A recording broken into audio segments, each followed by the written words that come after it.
मैं बिहार और नमस्कार मेरे बिहार के सारे शिक्षक शिक्षिकाओं। भावी अब भावी नहीं है, अब आप लोग जो हैं संभावित हो गए हैं। और अब जो है इस वीडियो में जो है हम ये क्लियर करने वाले हैं आपके डॉक्यूमेंट्स कौन कौन से लग रहे हैं। और अगर आप लोगों ने बीपीएससी के चेयरमैन साहब का प्रेस कॉन्फ्रेंस कल का सुना होगा तो उन्होंने साफ साफ कहा कि कोई भी विद्यार्थी जिसके डॉक्यूमेंट्स कंप्लीट नहीं होंगे ही और she is not eligible to apply the forms if they have not sufficient document.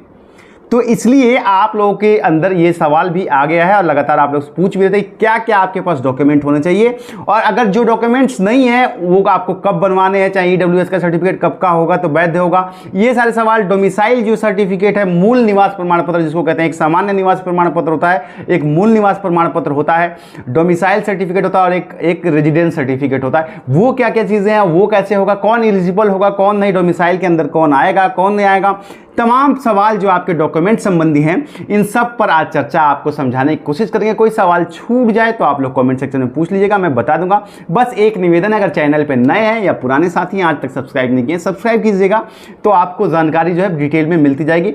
अब आप आते हैं, चलिए अब चलते हैं आपके डॉक्यूमेंट की तरफ कि आपको कौन कौन से डॉक्यूमेंट चाहिए।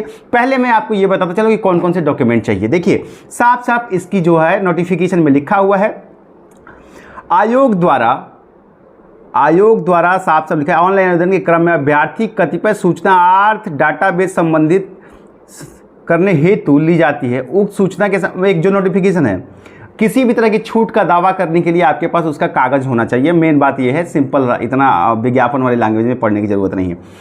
अब आपके पास क्या क्या चीज़ें होनी चाहिए। पहला, मैट्रिक का प्रमाण पत्र, अंक पत्र, जन्म तिथि के रूप में साक्ष्य होना चाहिए, मतलब हाई स्कूल का आपके पास सर्टिफिकेट होना चाहिए। शैक्षिक योग्यता, शिक्षा पात्रता, दक्षता में उत्तीर्णता के क्रम में आपके पास होना चाहिए, मतलब सीटेट बीटेट एस्टेट जो भी आप पास किए हैं वो आपके पास होना चाहिए।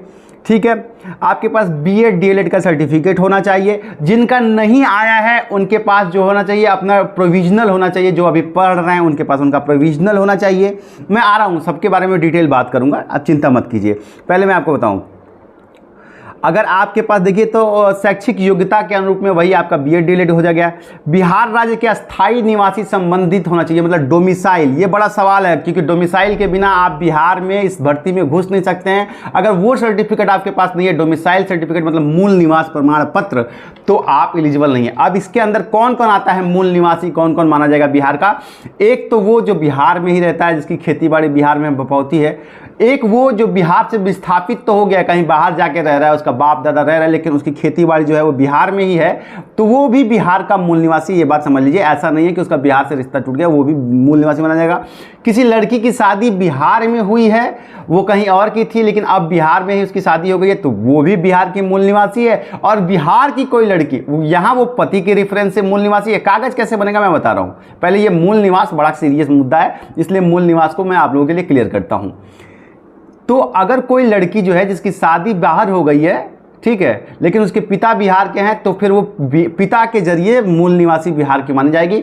और किसी लड़की की शादी बिहार में हो गई है और वो कहीं और की है, किसी दूसरे राज्य की है, तो वो पति के जरिए भी मूल निवासी बिहार की होगी। तो ये होता है डोमिसाइल सर्टिफिकेट। और ये कहाँ से बनेगा, तो आप अपने ब्लॉक में जाकर के लेखपाल साहब से मिलिएगा और वो जो है आपके जो है आपका ये बना देंगे। ब्लॉक के जरिए ही आपका डोमिसाइल सर्टिफिकेट रिलीज कर दिया जाएगा।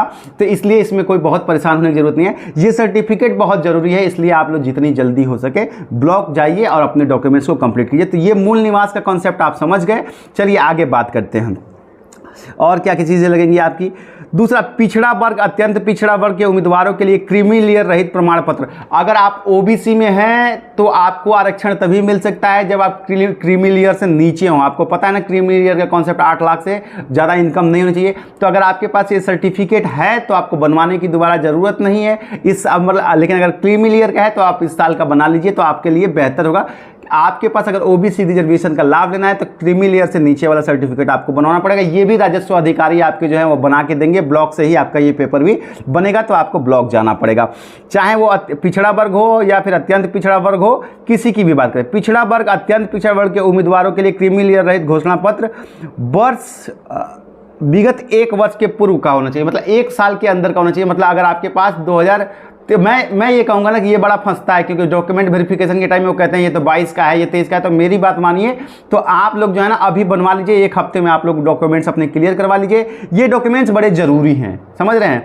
तो आप लोग राजस्व अधिकारी से मिलिए और अपना OBC SC सर्टिफिकेट या जो भी आपका कैटेगरी सर्टिफिकेट है आप राजस्व अधिकारी के जरिए बना लीजिए। EWS वालों के लिए मैं साफ साफ बता दूं कि EWS वालों के लिए भी जो है 2022-23 का EWS का सर्टिफिकेट आपके पास है तो आप योग्य हैं। इसी तरीके से क्रीमी लेयर का भी अगर सर्टिफिकेट आपके पास 2022-23 का है तो आप लोग योग्य हैं। अगर आपके पास है तो ठीक है, नहीं राजस्व अधिकारी से आप जाकर के EWS का सर्टिफिकेट बनवा सकते हैं, OBC का क्रीमी लेयर का सर्टिफिकेट बनवा सकते हैं।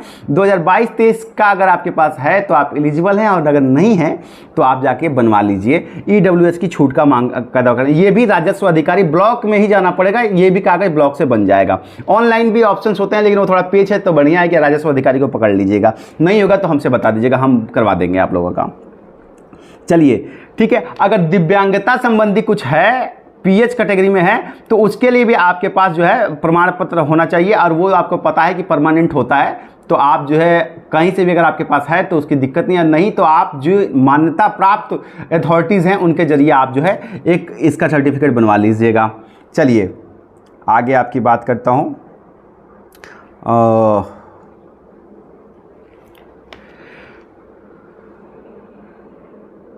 दिव्यांग वालों के लिए जो है साफ साफ लिखा है कि सामान्य प्रशासन विभाग सो एंड सो के जरिए अनुसार उपयुक्त अधिसूचना के साथ संलग्न सूची 1 में सक्षम प्राधिकार के द्वारा निर्गत, वही मैंने जो आपको बताया। भूतपूर्व सैनिकों की उम्र सीमा का दावा करने के लिए अगर आप भूतपूर्व सैनिक हैं तो आपके पास जो है एज सर्टिफिकेट वही मैट्रिक का लग जाएगा, कुछ अलग से बनवाने की आपको ज़रूरत नहीं है। ठीक है। उसके अलावा आपको जो चाहिए वो ये चाहिए कि फोटो युक्त पहचान पत्र, मतलब अगर आधार कार्ड, इसमें साफ साफ मेंशन है कि आधार कार्ड ही लगेगा, तो आप आधार कार्ड ही लेकर के जाइए।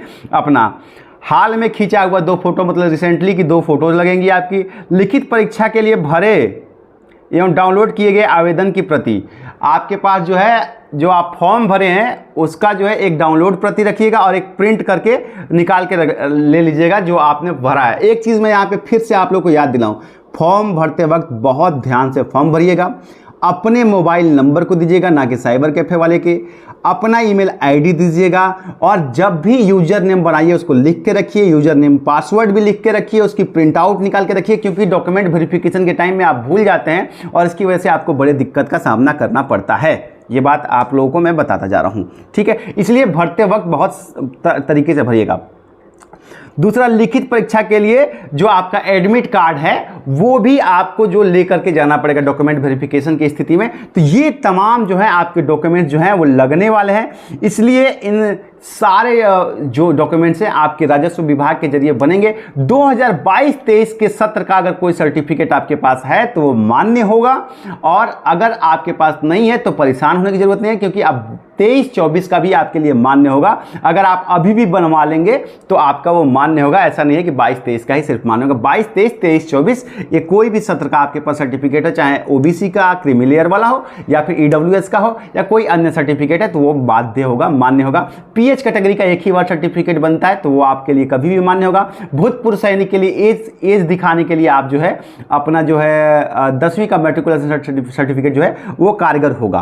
प्रमाण पत्रों की जांच को लेकर के एक छोटा सा नोटिफिकेशन आपको पढ़ दूं कि नियुक्ति प्राधिकार का दायित्व होगा कि वे नियुक्त पत्र निर्गत करते हुए पूर्ण शैक्षिक प्रशिक्षित, अच्छा आपके इसके साथ आपके जो है ना पढ़ने वाले डॉक्यूमेंट्स, आपको तो पता ही है ना कि ये सब जो है आपका अगर ऊपर लेवल का है 10वीं 12वीं मैट्रिक का, इंटर का, ग्रेजुएशन का, बीएड का, डीएलएड का, सीटेट का, बीटेट का, ये सारे सर्टिफिकेट तो आपके पास होने ही चाहिए। जो इसके लिए पास नहीं किए हैं, सीटेट बीटेट जिन्होंने पास नहीं किया है, जिन लोगों ने, उनके लिए बहुत ज़्यादा परेशान होने की जरूरत नहीं है। जो इस साल जो पासिंग वाले हैं, जो जुलाई में एग्जाम दे रहे हैं, उनका एडमिट कार्ड लगेगा और एग्जाम के डॉक्यूमेंट वेरिफिकेशन के बाद, क्योंकि अभी ये क्लियर नहीं है कि उन्हें शामिल किया जाएगा कि नहीं, क्योंकि लेकिन कल साफ तौर पर उन्होंने कहा था बीपीएससी के चेयरमैन ने, अगर उसको समझा जाए तो ये है कि 31 अगस्त के पहले जो भी एग्जाम आप दे लिए और उसके रिजल्ट का अगर आप वेट कर रहे हैं तो आप एलिजिबल माने जाएंगे। तो 31 अगस्त के पहले आप जुलाई में ही सीटेट बीटेट भी दे रहे हैं, सीटेट भी दे रहे हैं, तो इसलिए आपको एलिजिबल मान करके आप अप्लाई कीजिएगा। उसमें किसी तरह की कोई कार्रवाई नहीं होगी, क्योंकि इसमें साफ साफ इसमें भी लिखा हुआ है,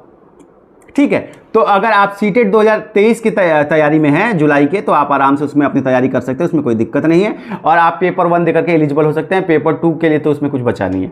तो उम्मीद करता हूं डॉक्यूमेंट संबंधी ये जानकारी आपको समझ में आ गई। अगर कुछ दिक्कत है तो आप मुझसे पूछिएगा, मैं व्यक्तिगत तौर पर आप लोगों को जितनी जल्दी हो सके एक बार फिर से आप लोगों के बीच में आकर के बता दूंगा। उम्मीद करता हूँ सब तैयारी में लगे हुए हैं। बाकी जो अपडेट्स हैं जल्दी ही आप लोगों के बीच में लेकर आऊँगा। तब तक के लिए प्रणाम।